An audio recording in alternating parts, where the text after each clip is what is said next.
warahmatullahi wabarakatuh. Waalaikumsalam warahmatullahi wabarakatuh. Anak-anak sekalian, bagaimana kabarnya hari ini? Baik. Baik, alhamdulillah.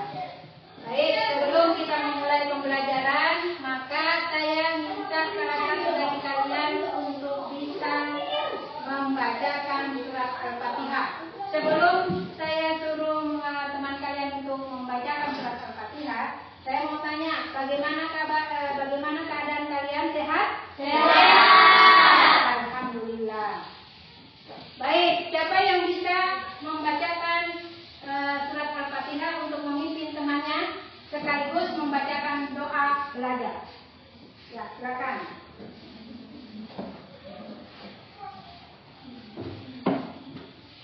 Sebelum kita belajar, marilah kita baca surat Al-Fatihah. Doa dimulai.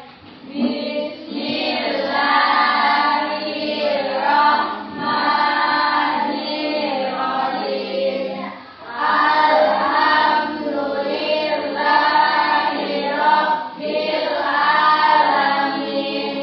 Ar-Rahmanirrahim. Maliki yaumiddin. Iyyaka na'budu wa iyyaka nasta'in. Ihdinas siratal mustaqim.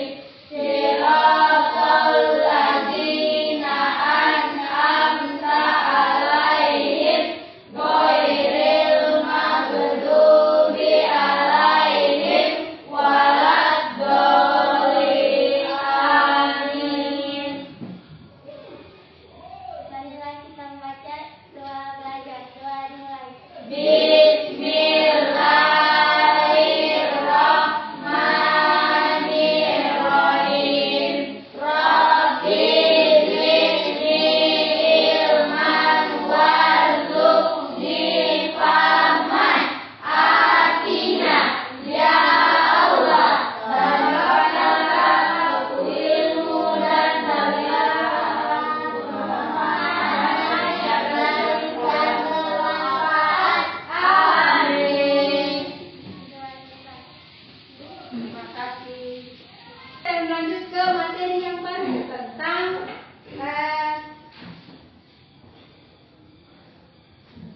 pengertian mukjizat. Mukjizat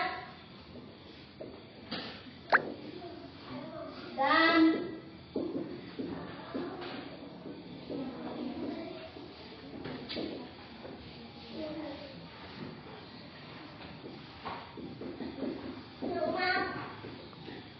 mukjizat dan kejadian luar biasa lainnya. Sebelum saya lanjut, ada tidak yang tahu apa itu mukjizat?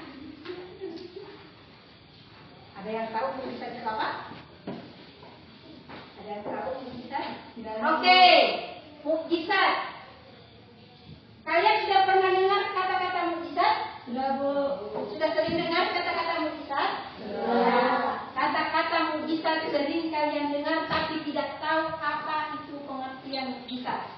Mukjizat adalah kejadian luar biasa yang terjadi pada diri nabi dan rasul. Saya ulangi. Mukjizat adalah kejadian luar biasa yang terjadi pada diri seorang nabi dan rasul. Sebelumnya saya mau tanya, apa sih perbedaan antara nabi dan rasul? Ada yang tahu ada perbedaan antara nabi dan rasul itu apa? Nabi dan rasul apa perbedaannya? Rasul itu adalah manusia yang dipilih oleh Allah untuk menyampaikan risalah kepada umat manusia dan diwajibkan untuk menyampaikannya kepada manusia.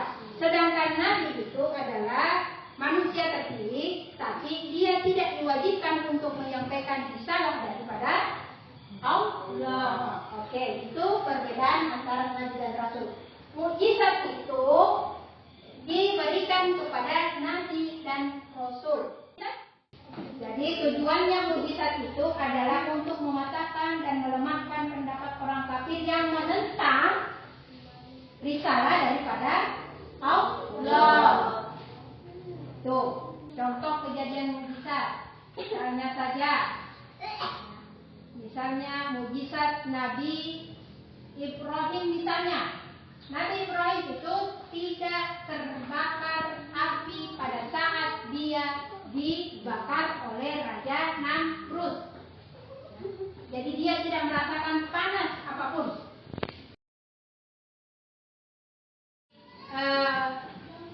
Muhammad misalnya, mukjizatnya Nabi Muhammad adalah Al-Quran. Kemudian mukjizat Nabi Muhammad juga itu adalah dia bisa membelah bulan.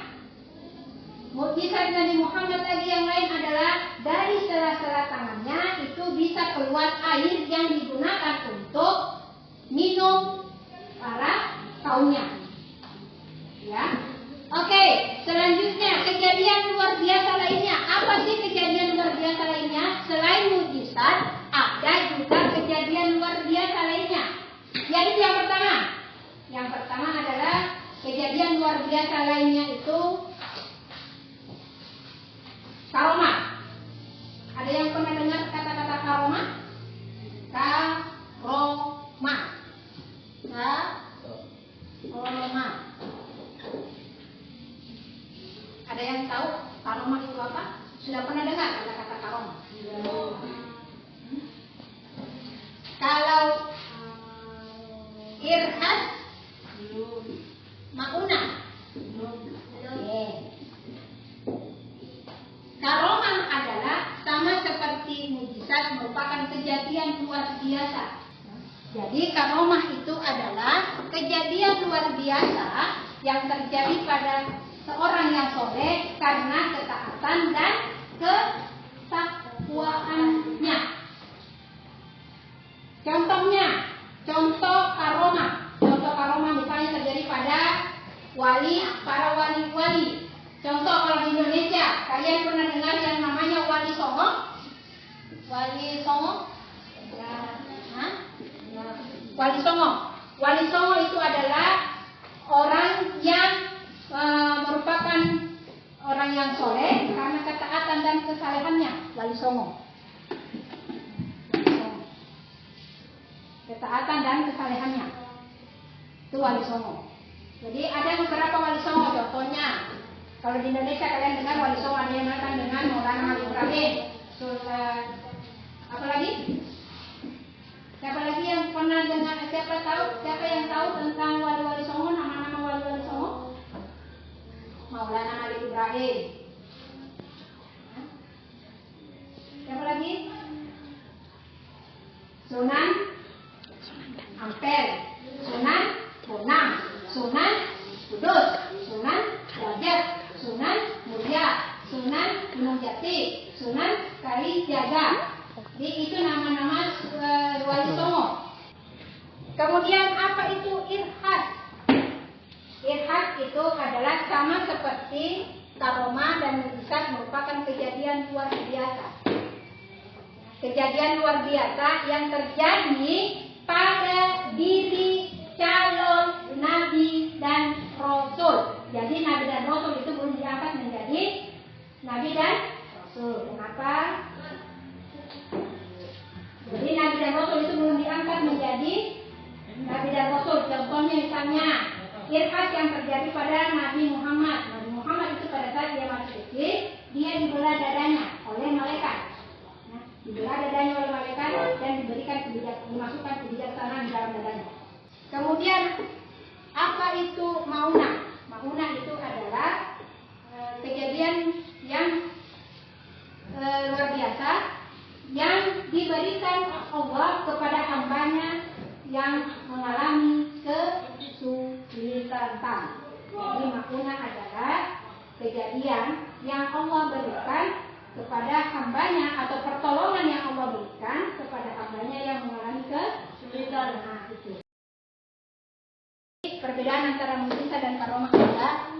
kalau mukjizat itu diberikan kepada Nabi dan Rasul saja, ya, kemudian terjadi hanya sekali saja, tidak bisa berulang, dan hanya pada saat itu saja.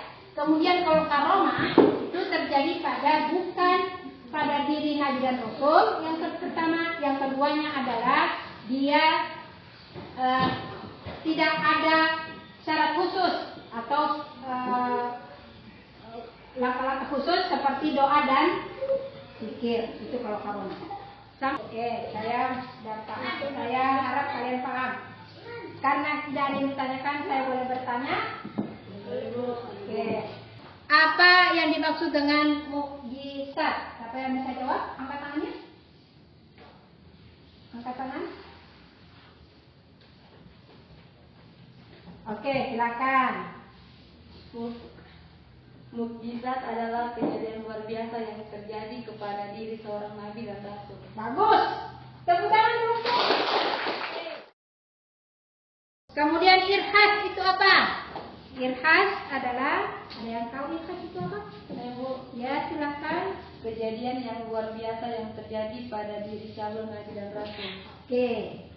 Mauna, yang laki-laki ada yang tahu?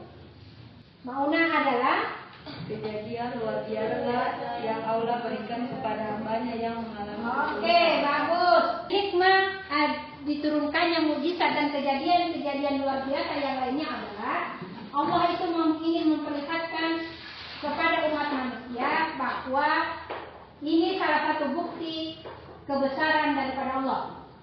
Kebesaran Allah akan kejadian-kejadian di luar akal pikiran manusia. Jadi ke akal pikiran manusia itu tidak sampai kepada hal tersebut. Contoh mukjizat yang paling terbesar yang dimiliki oleh Nabi Muhammad adalah Al-Quran.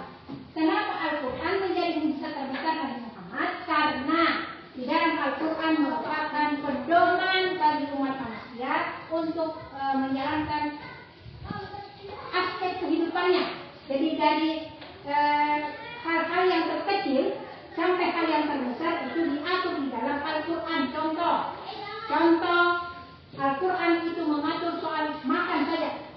Al-Quran mengatur soal makan. Bagaimana tata cara makan, bagaimana adat-adat makan, diatur di dalam Al-Quran. Ada lagi, di dalam Al-Quran itu diatur bagaimana cara-cara kita mau tidur. Jadi di dalam Al-Quran itu diatur bagaimana kalau kita mau tidur. Jangan asal main tidur. Itu ya. Baik. Karena saya anggap kalian sudah paham, dan ada beberapa teman yang paham tentang kejadian yang mukjizat dan kejadian luar biasa lainnya, maka pembelajaran kali ini saya tutup dengan membaca. Mari kita membaca hamdalah bersama-sama. Alhamdulillahirobbilalamin. Amin. Ya. Oke. Saya cukupkan sekian. Mudah-mudahan pembelajaran kita kali ini menjadi ada manfaatnya, ya, ada manfaatnya untuk kita semua, terutama bagi kalian. Wabillahi taufiq wal hidayah. Wassalamualaikum warahmatullahi wabarakatuh. Waalaikumsalam.